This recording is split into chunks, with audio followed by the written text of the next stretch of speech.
Florida's education boss just revealed schools still have hundreds of millions of dollars in CARES Act money to spend months after they were given the funds. So we wanted to know why they haven't spent it. I-Team investigator Katie LaGrone is getting answers and discovers the education commissioner's words may be a bit misleading. During a press conference with the governor earlier this week, Education Commissioner Richard Corcoran disclosed there's $500 million in CARES Act funding Florida schools have yet to spend. We still have, I want to say, almost $500 million in unspent CARES funds for the districts. $500 million. Which sounds like more than 100 days after being awarded the money, districts have collectively spent a fraction of the nearly $700 million allocated to them for products, services, and people needed to educate students amid an ongoing health crisis. They're going to be able to plug those holes. In fact, this spreadsheet provided to us by Florida's Department of Education shows nearly all school districts in the state have spent less than half its allotted dollars, with the majority still holding on to at least 75% of its CARES Act funds. Some have yet to spend a dime, according to the state. It looks like school districts are really slow to spend this money. It appears that way, but I will assure you that we are not. This week, Pasco County Superintendent Kurt Browning found himself defending his district's spending habits, or lack thereof.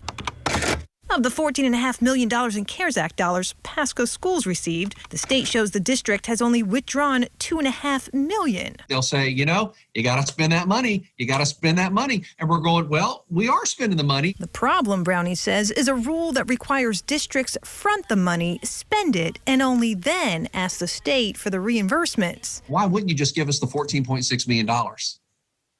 I mean, it's not like we're going to go to Tahiti on this. In Lee County, according to the state, the district has spent less than 10% of its $22 million. But a school spokesperson said they're waiting for another $3.5 million in reimbursements. Same in Miami-Dade, the state's largest school district, awarded the largest cash flow of CARES Act dollars. On paper, the district has withdrawn less than 1% of its $120 million pot.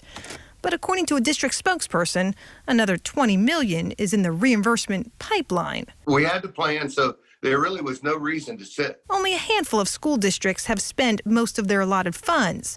To date, Charlotte County Schools, a small district, awarded just over $3 million, has spent 70% of it, the largest percentage of any school district. The less you have, the faster it goes. There's no question about that. Some districts that appear to be slow spenders point to shifting priorities and changes in other funding for the spending delay. We've probably spent more on PPE than I will tell you than we've ever had budgeted. Still, Superintendent Kurt Browning remains concerned what looks like shy spending on paper could cost schools in the long run. Legislators are looking at the amount of CARES dollars that aren't being spent yet. They're going to say, well, if you have $500 million sitting here, why do you need more money? While some government agencies have until the end of this year to spend their CARES Act dollars, school districts have until the end of 2022 to spend the money.